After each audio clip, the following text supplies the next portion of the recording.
이재명 대통령 어제 취임 후 첫 국회 시정연설에 나섰는데 여야는 극과 극 반응을 보였습니다. 네, 전국 상황 두 분과 짚어보겠습니다. 서영주 맥 정치사회 연구소장, 이종근 시사평론가와 함께합니다. 어서 오세요. 네.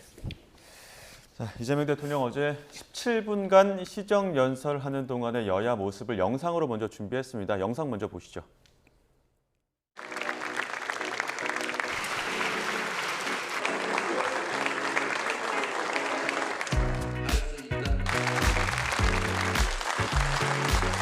감사합니다. 우리 국민의힘 의원들은 반응이 없는데 이러면 좀 쑥스러우니까 특히 우리 야당 의원님들께서도 필요한 예산 항목이 있거나 삭감에 주력하시겠지만 추가할 게 있으시다면 언제든지 의견을 내주시기를 부탁드립니다.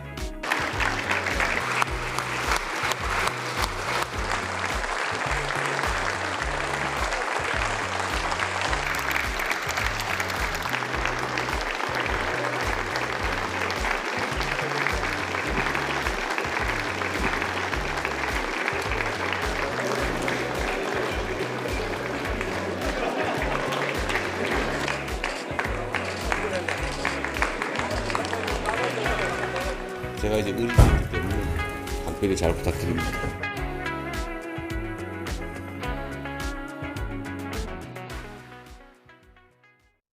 대통령과 야당 의원들이 악수하는 모습도 참 오랜만에 보는 장면이긴 했는데 일단 가장 눈에 띄는 장면 어떤 부분이 있었는지 여쭙겠습니다. 어떤 부분이 가장 눈에 띄셨을까요? 일단 추경과 관련된 시정연설이니까 사실은 뭐 야당이 그렇게까지 막 반대를 하거나 그런 사안은 아닙니다. 워낙에 민생 지원이 절박한 어떤 시기이니까. 그런데 어찌됐든 아까 앵커도 말씀하셨지만 우리가 대통령이 시정연설을 하러 갔을 때 야당 의원들의 어떤 반응이 늘 이게 주목을 받는 건 그만큼 지난 윤석열 전 대통령 시절에 야당 의원들이 지금은 여당 의원이 된 민주당이 굉장히 뭐랄까요, 피켓 시위도 하고 뭐 등도 돌리고 또 야유도 아까 뭐 고함도 지르고 했던 모습들, 그리고 또 더군다나 그것을 바라보는 윤 대통령도 그걸 지적하면서 안 나가겠다 뭐 이런 반응들이 있었습니다. 그렇게 반목하는 어떤 정치가 계속 거듭됐는데 어저께 이재명 대통령이 야당 의원석에 일부러 가서 일일이 악수를 한 것 저는 굉장히 돋보였습니다. 그리고 야당 의원들이 비록 침묵으로 일관했다고는 하나 그럼에도 불구하고 특정한 부분에서 뭐 반대를 한거나 혹은 특정하게 뭐 악수를 거절하거나 이러지는 않았거든요. 저는 박계동 의원이 늘 떠올라요. 박계동 전 의원이 노무현 대통령과 함께 꼬마 민주당을 했었거든요.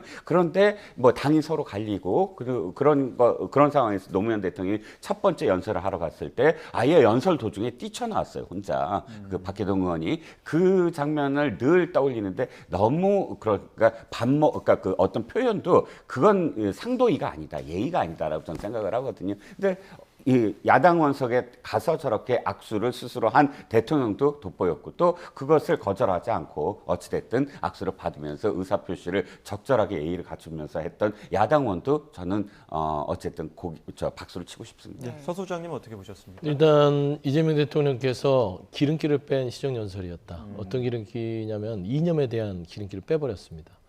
어떤 그 여러 가지 뭐 가치, 지난 정부에서는 뭐 자유민주주의, 뭐 법치, 의회주의, 주의라는 얘기를 많이 썼거든요. 근데 주의라는 말보다는 경제, 민생, 성장, 그다음에 협치, 회복 이런 실용적인 부분들에 있어서의 시정연설이었고 사실상 명확하게 이 추경의 구성이 어떻게 됐는지에 대해서 아주 짤막하게 분량도 다소 짧게 해서 알아듣기 쉽게 설명했다는 점에서는 기름기가 쫙 빠진 시정연설이었다는 점을 저는 주목하고 싶고요.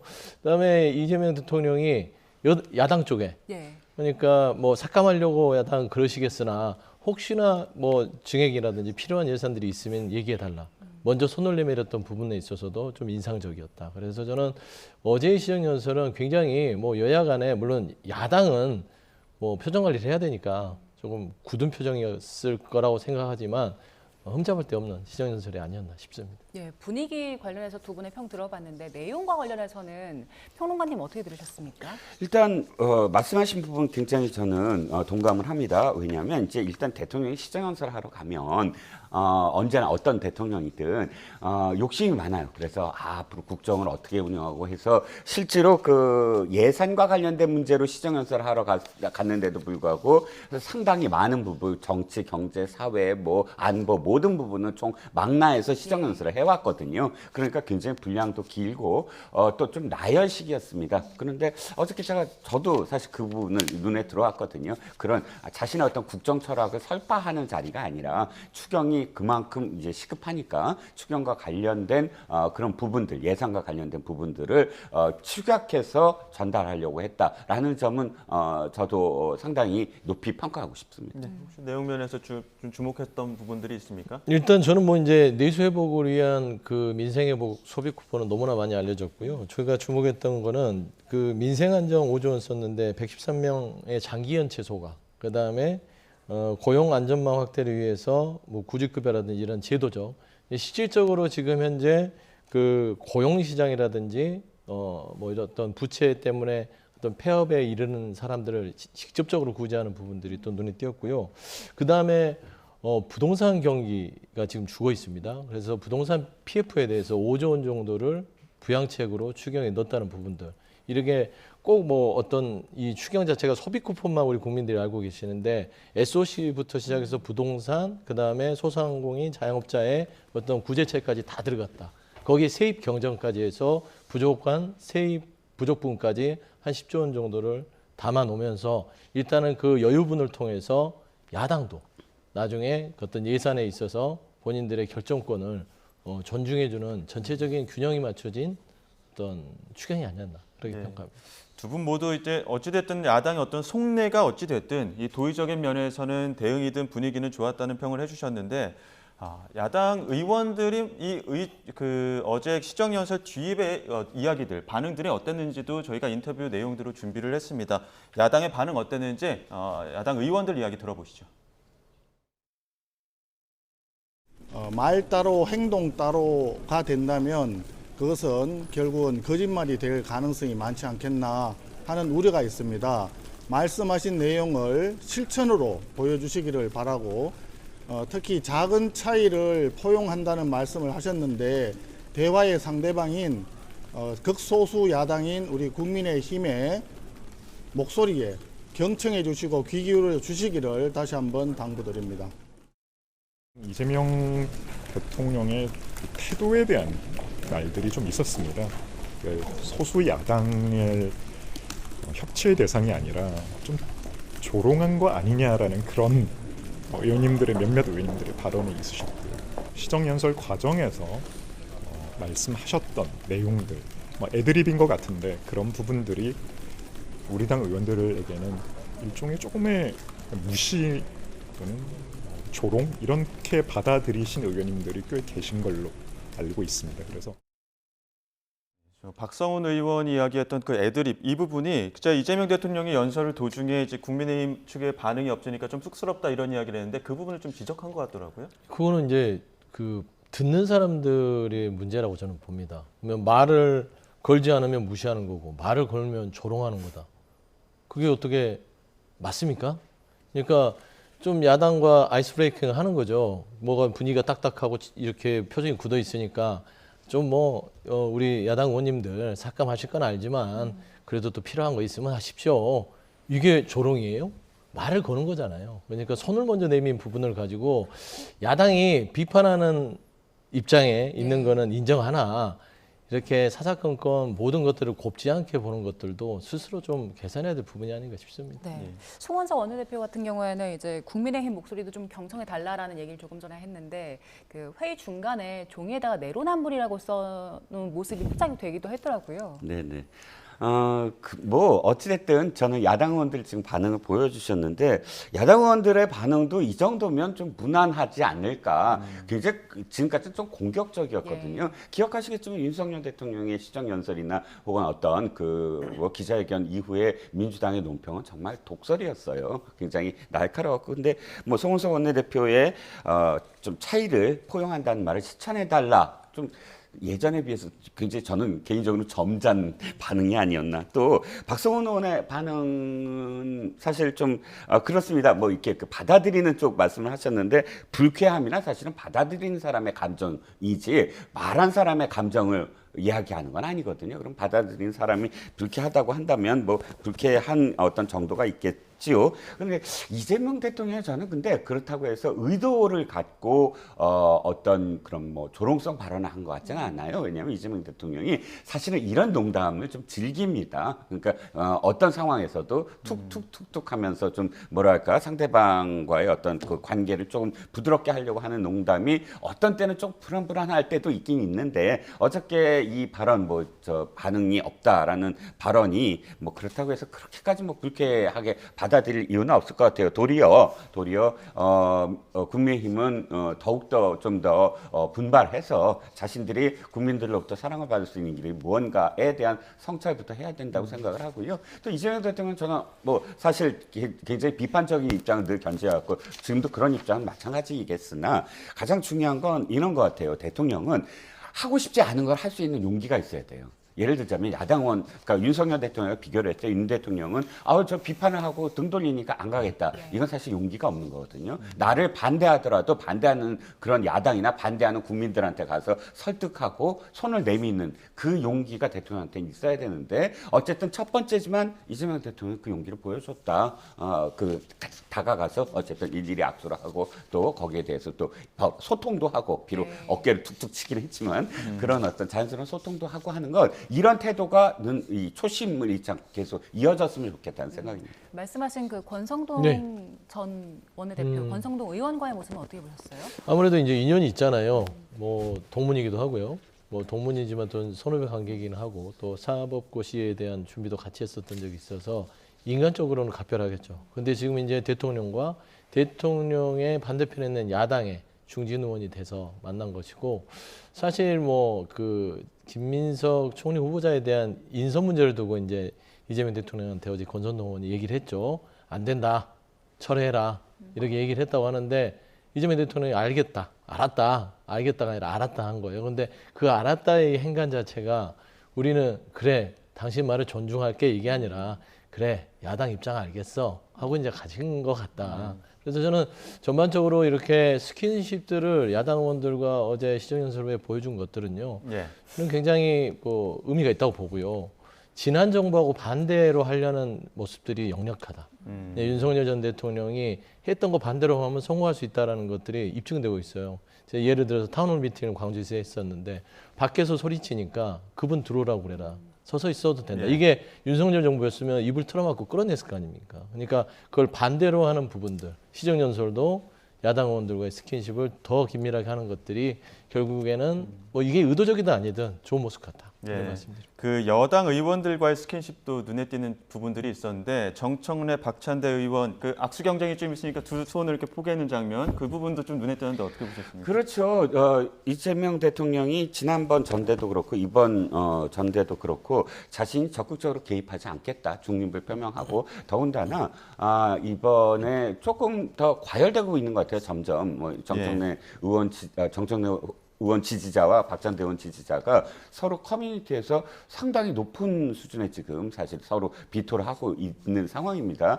그러니까 더욱더 이재명 대통령으로서는 이런 상황에서라도 어쨌든 좀 더 공정하고 페어플레이를 해달라는 어떤 그런 마음 또는 이게 어떤 비판적인 부분에서는 막 찐명 경쟁이다 이런 얘기도 나오잖아요. 그러니까 그런 부분을 좀 의식했는지 이런 그 상황에서도 그렇게 손을 잡고 하는 것들도 저는 굉장히 여유 있게 보였습니다. 어떻게 보셨습니까? 네, 그 사실상 당내 선거라 하더라도 같은 지지층 내에서 지지하는 후보가 다를 수 있죠. 예. 그러니까 그 안에서 또 치열하게 격화될 수 있는 상황이고 그런 부분에서 우리 사이좋게 니들 해라.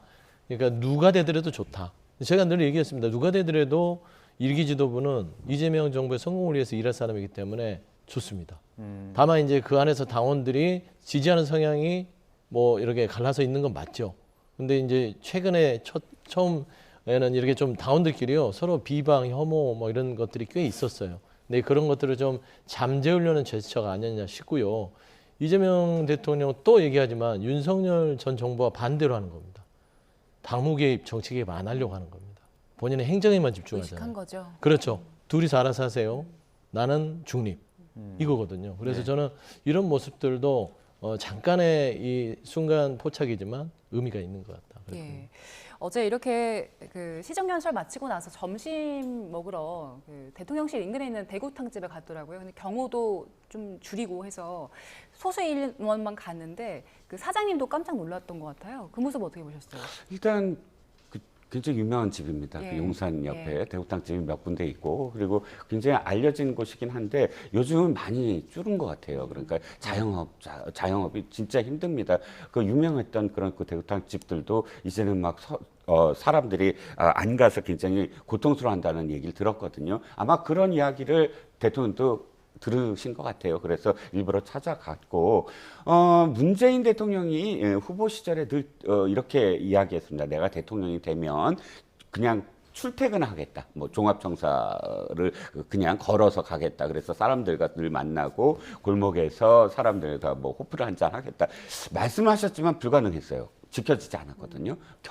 경호에서 굉장히 많은 어떤 문제 제기를 하고 했기 때문에 실현이 안 됐습니다. 그런데 이재명 대통령이 어찌 됐든 취임하고 대통령실에 갔다가 용산에서 이제 근무를 하면서 처음으로 이 골목에 가서 저렇게 대구탕을 먹는 장면, 이 장면이 사실 저는 아까도 말씀드렸지만 일회성 어떤 보여주기가 아니라 늘 골목이나 이런 시장이나 혹은 이런 거리에서 늘 마주칠 수 있는 대통령의 모습을 계속 유지했으면 좋겠다. 제가 진짜 부러웠던 게 메르켈 총리예요. 네. 독일에 그 쇼핑하는 거 경호원도 안 보이는데 진짜 엄마의 카트였어요. 아이들 뭐 반찬을 어떻게 할까? 그 사진 한 장이 정말로 많은 걸 의미한다고 생각하거든요. 독일 사회의 선진화된 어떤 시민 의식이 분명히 있으니까 총리가 저렇게 경호원도 없이 쇼핑을 할 수 있는 또 그것이 자연스럽게 받아들여지는 공간 아닙니까? 저는 이재명 대통령의 어저께 그 모습이 5년 동안 내내 그런 모습으로 기억에 남기를 바랍니다. 네, 공교롭게도 메뉴가 또 대구다 보니까 통합에 있느냐 이렇게 투수 기자가 묻기도 했던 것 같던데요. 그러네요. 저도 예. 생각도 못했는데 예. 그런 의미가 있을 수 있겠네요. 그런데 사실상 이재명 대통령이 지자체장을 하면서도 저런 행보를 습관적으로 해왔습니다. 그래서 세세하게 작은 어떤 부분들을 챙기는 게 그의 행정 스타일이라서 뭐 국정이라고 해서 크게 이제 범위가 넓어질 뿐이지 행정 스타일이 변하겠느냐 측면. 계속 저는 그 정상과 비정상의 어떤 연상어가 떠오르는데요. 왜 이게 너무나 당연한 모습인데 지난 정부와 비교하면 너무 이게 개선된 게 확연하게 보여져서 흑백 TV를 보다가 칼라 TV를 보는 그런 느낌. 예. 그렇게 평가하고 싶습니다. 네, 어제 이렇게 대통령과 참모진들은 그 대구탕으로 식사를 했는데 그 원내대표들도 오찬 회동을 했거든요. 상임위원장 재배분 문제 협의를 했는데 결국에 빈손으로 끝낸 것 같더라고요.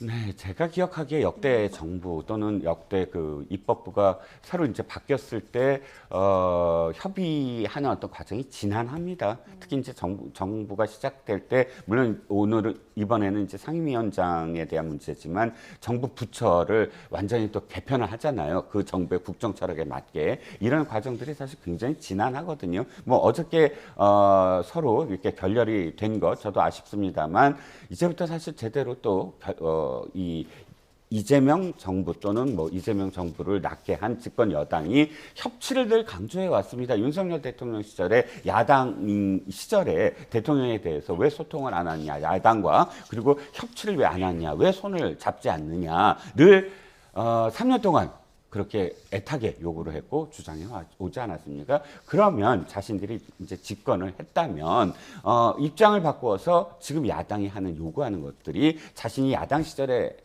요구한 것과 어떻게 다를 수가 있겠습니까? 좀 양보를 해달라, 소수지만 어쨌든 이야기 좀 들어달라, 협치의 어떤 모습을 보여달라, 이게 이제 야당의 요구고, 그래서 3년 동안의 야당 시절에 그 요구를 생각을 한다면 어느 정도는 좀 협치의 어떤 뭐랄까요, 손을 좀 내밀어야 된다. 사실 극소수당이라고 아까 그 원내대표가 얘기했지만 예. 정말 108석은 정말 할 수 있는 게 없습니다. 그러면 아무리 뭔가 하더라도 일단 민주당이 무엇인가를 물꼬를 좀 터줘야 그 다음에 모든 것에 대한 어떤 시작이 뭐 가능하거든요. 그래서 상임위원장 결렬 뭐 계속 오늘까지 계속 이어지겠지만 그러나 제가 바라는 건 어쨌든 민주당이 협치의 정신을 조금만 더 손을 내밀었으면 하는 바람입니다.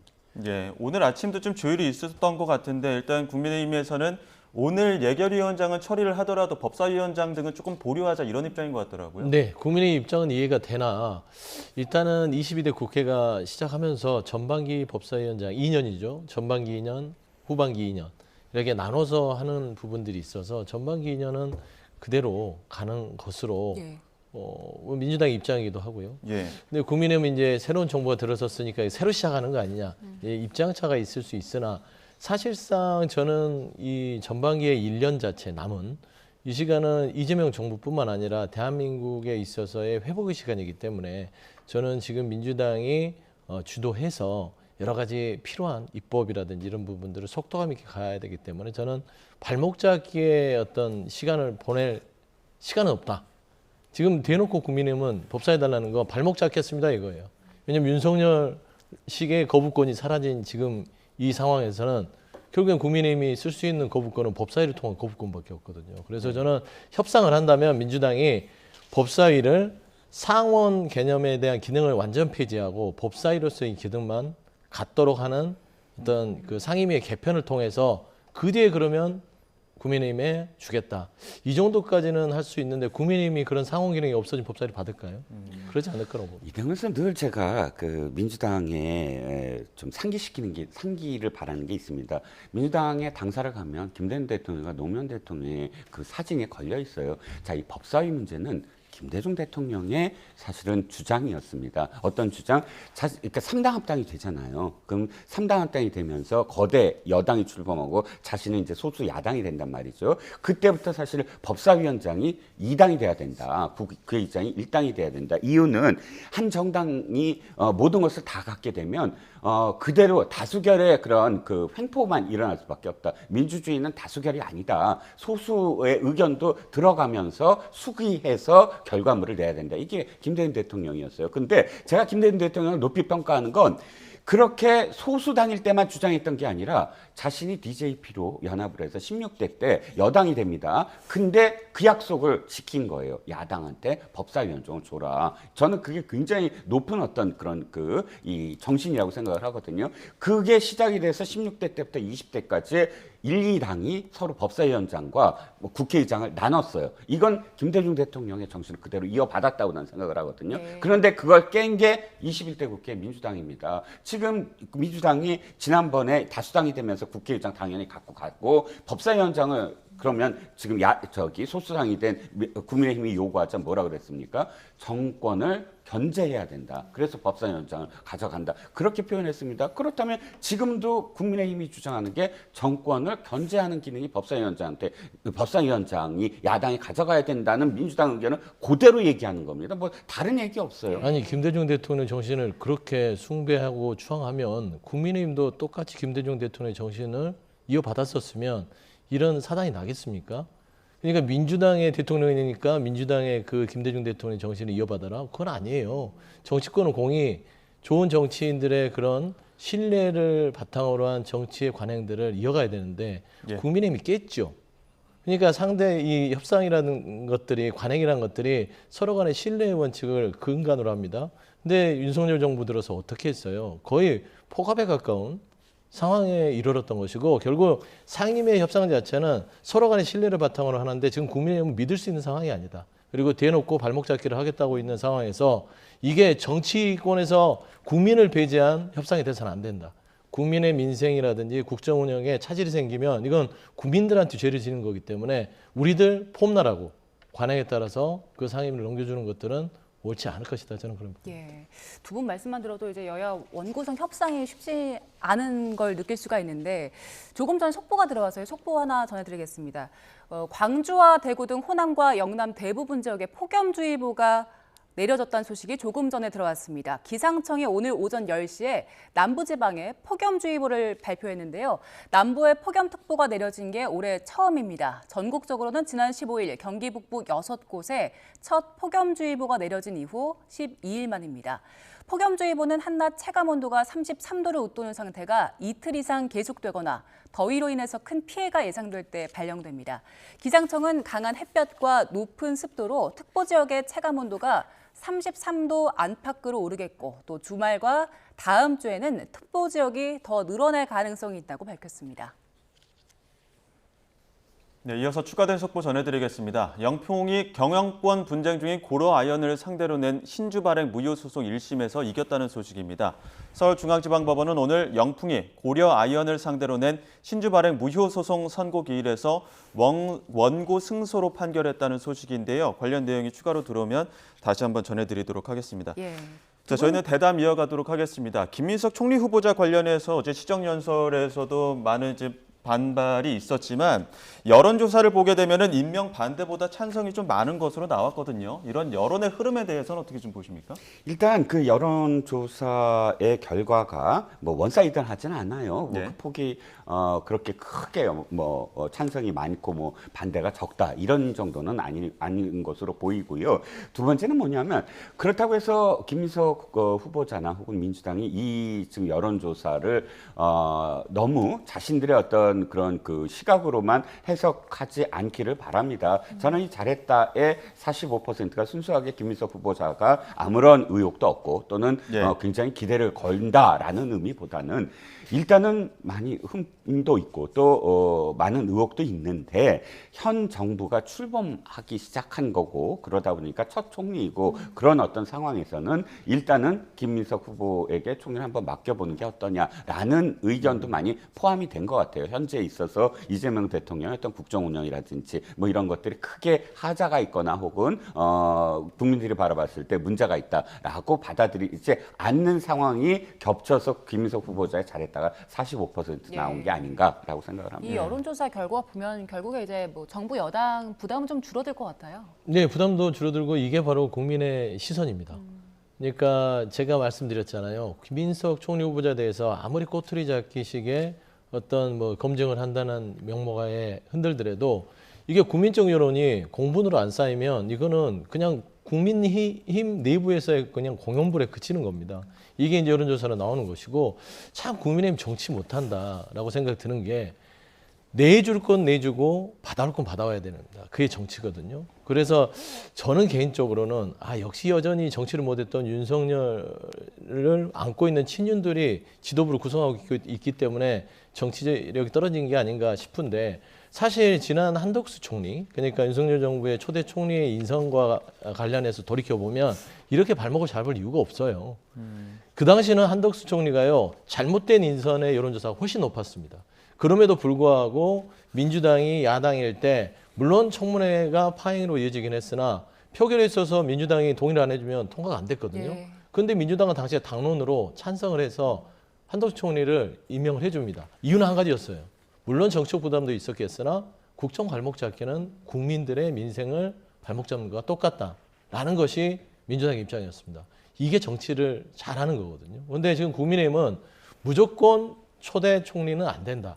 이런 식으로 과연 나서면 국민의힘은 역풍을 맞을 수밖에 없다. 예. 저는 그게 바로 여론조사가 이야기해 주고 있다고 봅니다. 소장님, 그 내어줄 건 내어주고 받을 건 받아야 한다. 국민의힘이 그렇게 해야 된다라는 말씀 주셨는데 그 받을 수 있는 건 어떤 게 있습니까? 받을 수 있는 것들도요. 뭐 상임위 건도요. 첫 단추를 잘 끼우면 이게 다급하게 가니까 협상의 여지가 없지 않습니까? 예를 들면 국정원장 후보자 같은 경우도 그것도 안 된다고 해버렸잖아요. 안 될 이유가 뭐 있어요? 총리 후보자도 그렇죠. 추경도 같이 얘기를 해놓고는 정치 추경이라고 그냥 막 날쌘 비판만 하고 있습니다. 뭘 내줬죠? 그러면은 예를 들어서 상임위 부분이라든지 법안에 대한 부분이라든지 최소한 민주당이 밀어붙이는 거에 대해서 이건 안 돼 라고 국민의힘이 주장할 수 있는 카드가 하나도 없다는 거죠. 저는 그런 부분에서는 정치력을 좀 그 안에서 키워야 되지 않겠냐. 이 대통령 국정 지지율도 좀 보겠습니다. 2주 만에 9%포인트 올랐는데 지금 3주 정도 된 이재명 대통령의 어떤 국정 지지율은 어떻게 좀 평가하십니까? 일단 첫 번째 그 국정수행 평가에서 사실은 좀 박하게 나왔어요. 그 이재명 대통령이 그러니까 상대적으로 역대 다른 대통령의 취임식 이후에 첫 번째 국정수행 평가가 보통은 뭐 김대중 대통령이나 노무현 대통령 기억을 해보면 70%대였거든요. 그런데 박근혜 대통령이 67%대. 그런데 50% 초반 정도 이렇게 나왔어요. 그러니까 상대적으로는 첫 번째 어떤 지지율이 좀 낮았다라고 생각이 들었고, 그럼으로써 사실 이재명 대통령이 예. 훨씬 더 그런 점에서 굉장히 겸허하게 행보를 보였다. 그런 자세가 또 국민들로부터 눈에 들어온 게 아니냐. 두 번째는 첫 번째 순방일 거거든요. 근데 첫 번째 순방 때 대부분의 어떤 그 역대 그 정부가 좀 상처가 났어요. 예. 예를 들면 박근혜 대통령 시절에 윤창중 대변인 사건도 있었고 또 뭐 윤 대통령 시절에 날리면 사건도 있었고 이런 첫 번째 방미나 첫 번째 순방에서의 그런 그 뭐랄까요 리스크. 근데 이번에 그게 없었다는 거예요. 그리고 그러니까 더군다나 G7에서의 어떤 성과 이런 부분들이 또 국민들한테 다가오고 또 이재명 대통령이 문재인 대통령과 좀 다른 건 문재인 대통령은 스스로 적폐청산을 늘 입에 올리고 한 3년 정도를 적폐청산의 어떤 뭐랄까요 그런 깃발을 들었거든요 스스로. 그런데 이재명 대통령은 내란 특검이 그러니까 내란과 관련된 부분을 아예 그럼 맞고 본인은 뭐 추경이라든지 민생이라든지 이런 부분을 주로 언급을 하다 보니까 이 지금 뭐 60%대로 네. 올라간 어떤 그런 그 요인이 아니겠느냐 싶습니다. 네, 지지율까지 살펴봤고요. 저희 특검 얘기를 좀 나눠보겠습니다. 윤석열 전 대통령이 내일 이제 특검 출석을 앞두고 있는데요. 출석 방식 그리고 시간을 두고 특검팀과 윤 전 대통령 측이 신경전을 벌이고 있습니다. 관련 목소리 듣고 오겠습니다. 인권보호 수사 규칙에 따른 저희의 정당한 요구이기 때문에 당연히 그에 따라서 특검팀이 비공개로 저희를 소환해야 한다고 생각을 하고 있습니다.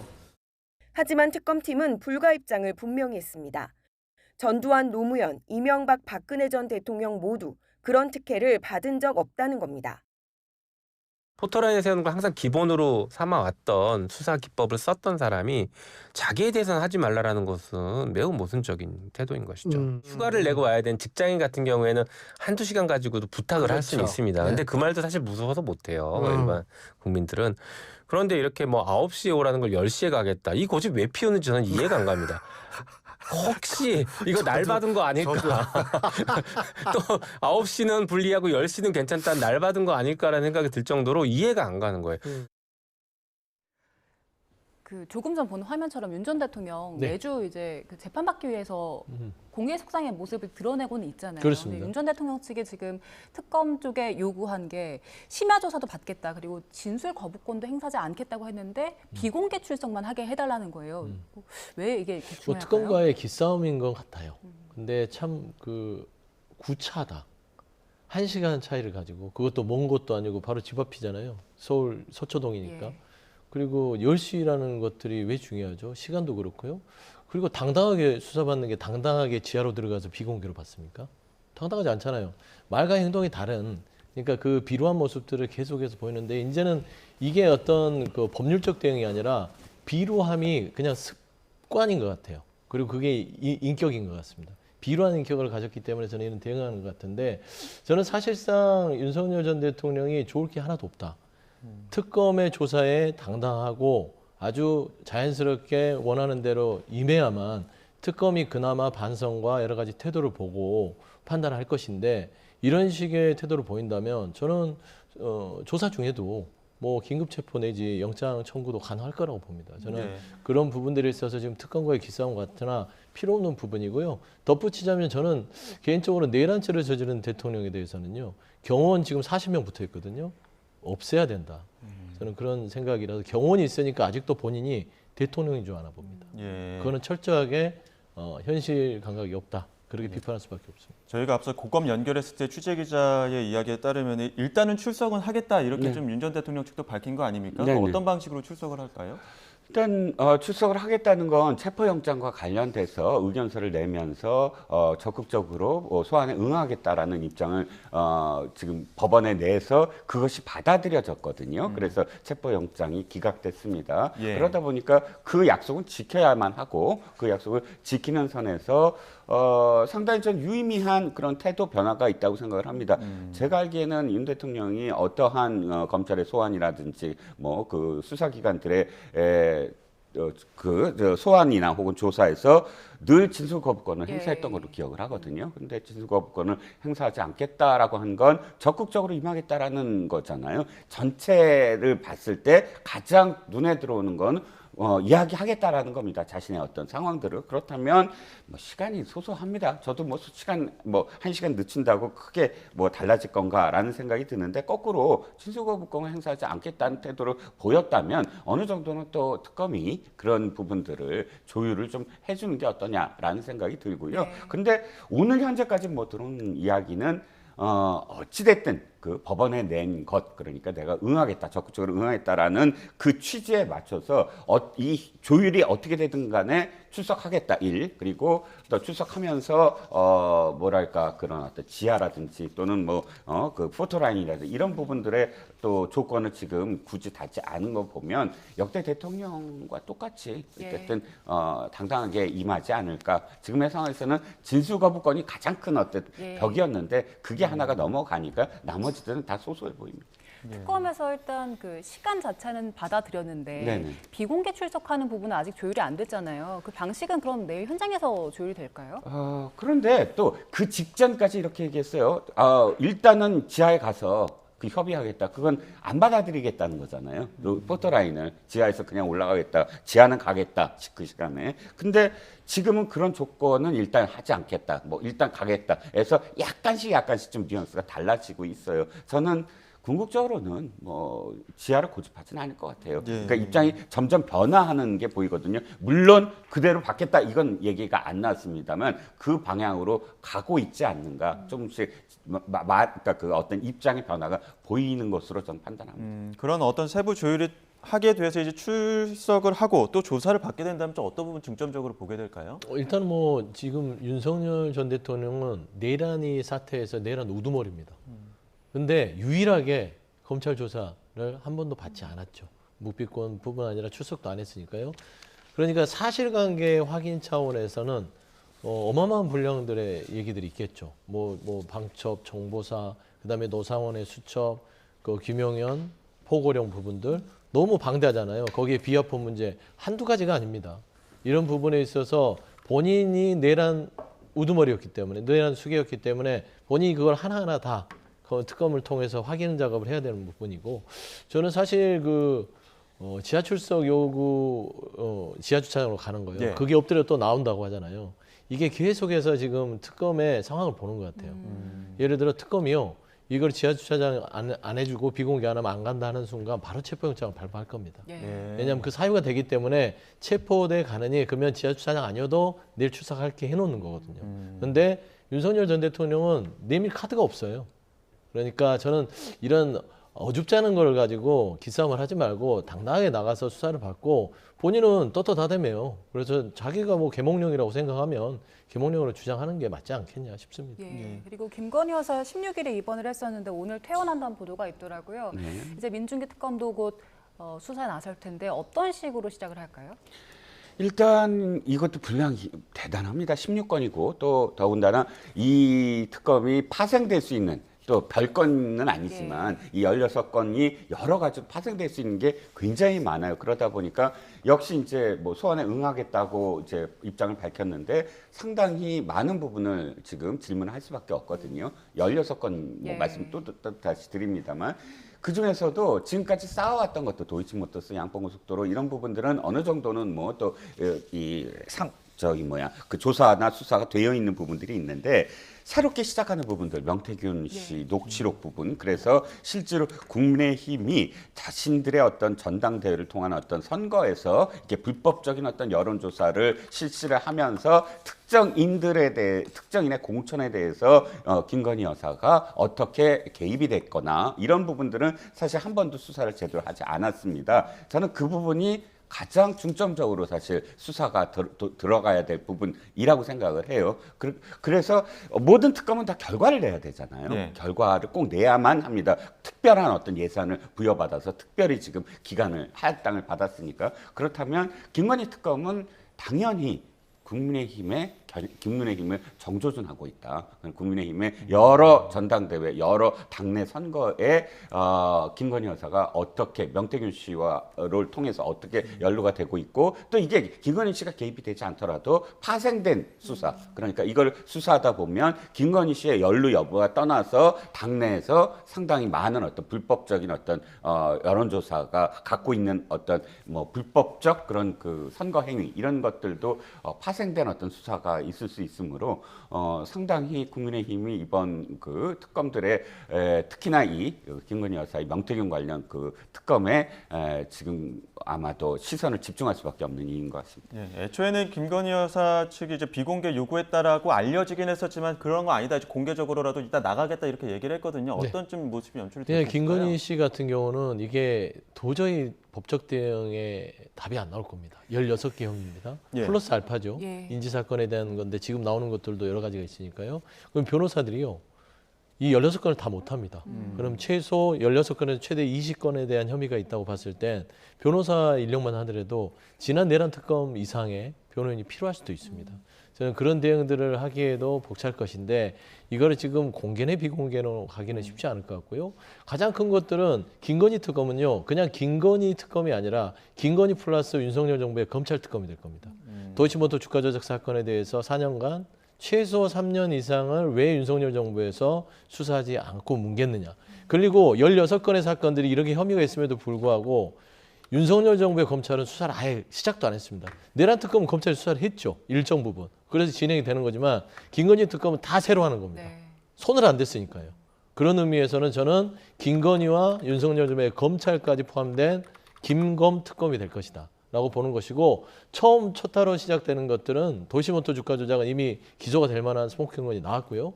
그다음에 두 번째는 통일교 문제입니다. 건진법사 통일교 이런 부분들 물증들이 확실히 나왔기 때문에 이 부분 수사가 물망에 오르면서 저는 그다음에 양평고속도로 그다음에 이 국민의힘의 의원들도 관련된 공천 개입 이런 부분들로 쭉 나열이 되면 사실상 구속 수사가 불가피할 것 같다. 저는 그렇게 보입니다. 네, 알겠습니다. 여기까지 듣도록 하겠습니다. 지금까지 서영주 맥정치사업연구소장, 이종근 시사평론가 두 분과 함께했습니다. 고맙습니다. 고맙습니다.